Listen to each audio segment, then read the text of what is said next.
বাণিজ্য চুক্তি মূলত এনসিপি করিয়েছে। কিভাবে করিয়েছে? ডক্টর মোহাম্মদ ইউনূসকে নিয়োগ দিয়েছে এনসিপি এবং ডক্টর মোহাম্মদ ইউনূস দায়িত্ব নিয়ে এই চুক্তি করেছেন এবং তিনি যতটা না বাংলাদেশের মানুষের স্বার্থকে প্রাধান্য দিয়েছেন তার থেকে বেশি আসলে বিদেশি স্বার্থকে প্রাধান্য দিয়েছেন।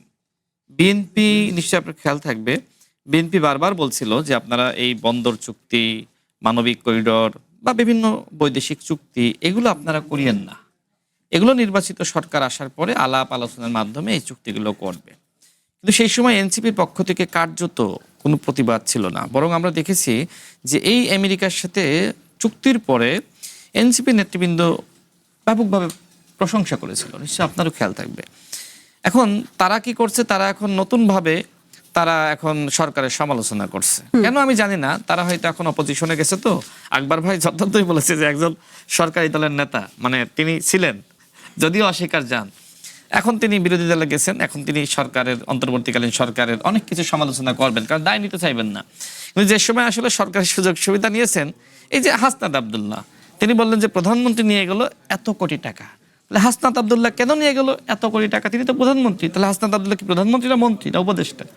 আমি ধরে নিলাম যে হ্যাঁ, সরকারে ছিল আসিফ মাহমুদ, সে এগুলো করলো। হাসনাত আব্দুল্লাহ করার সুযোগ কিভাবে হলো? এখানেই তো বৈষম্য। আকবর ভাই তো রাজনীতি করেছে, রাজপথে মার খেয়েছে, হ্যাঁ, আক্রমণের শিকার হয়েছে, জেলে গিয়েছে। তা আকবর ভাই তো আসলে এই বরাদ্দ পাইল না।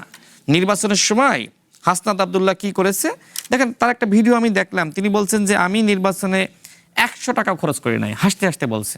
আমি তো হয়ে গেলাম। নির্বাচনে যে লোক সরকারের কাছ থেকে 400 কোটি টাকা পায়, তার আবার নিজের পকেট থেকে 100 কোটি টাকা খরচ করার দরকার আছে? খরচটা কোথায়? খরচটা এই যে আমি মসজিদ করে দিয়েছি, মাদ্রাসা করে দিয়েছি, স্কুল করে দিয়েছি, রাস্তা করে দিয়েছি। নির্বাচনের সময় হাসনাত আব্দুল্লাহ এই কথাগুলো বলেছে। তো আমি রাশেদ খান তো বলতে পারি নাই, আকবর খান তো বলতে পারে নাই, ফরিদুল হক তো বলতে পারে নাই। বৈষম্য তো তারাই জিয়ে রাখলো, অথচ নিজেদেরকে তারা দাবি করে যে বৈষম্য বিরোধী ছাত্র আন্দোলনের নেতা। বৈষম্য যাবে কিভাবে? যদি আপনারা যে আন্দোলনের নেতৃত্ব দিলেন, হাসিনার পতন হলো, সেই নেতৃত্ব দেওয়ার পরে আপনারাই আওয়ামী লীগের সাথে মিটিং শুরু করলেন, আপনারাই সেই বৈষম্য শুরু করলেন, তাহলে তো পরিবর্তনটা হবে না।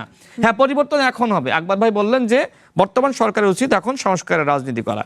বর্তমান সরকার অবশ্যই সংস্কারের রাজনীতি করবে। আমি আজকে মাননীয় প্রধানমন্ত্রীর সাথে আমার একটা সাক্ষাৎ ছিল, উনি কটাক্ষ করলেন।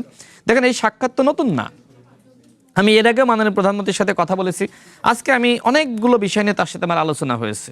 আমি আমার জায়গা থেকে যে বিষয়গুলো উপলব্ধি করি, আমি সেই বিষয়গুলো নিয়ে তার সাথে কথা বলি। তিনি যে সময় আপনার লন্ডনের নির্বাসিত জীবনে ছিলেন, সেই সময় কথা বলেছি স্কাইপের মাধ্যমে। ঠিক এখনও তার সাথে আমার যখন যতটুকু সুযোগ হয় আমি বলার চেষ্টা করি। তো এইটা তো কেন দিই? যাতে করে আকবর ভাইদের যে প্রত্যাশা, আমি একটু শেষ করি, আকবর ভাইদের যে প্রত্যাশা সরকার যাতে সংস্কারের রাজনীতি করে, ঠিক আমরা সেই বার্তাগুলো, আমরা যদি তৃণমূলে যাই, মানুষের কথাগুলো শুনি, সরকার প্রধানের কাছে সেগুলো আমরা পৌঁছে দিই।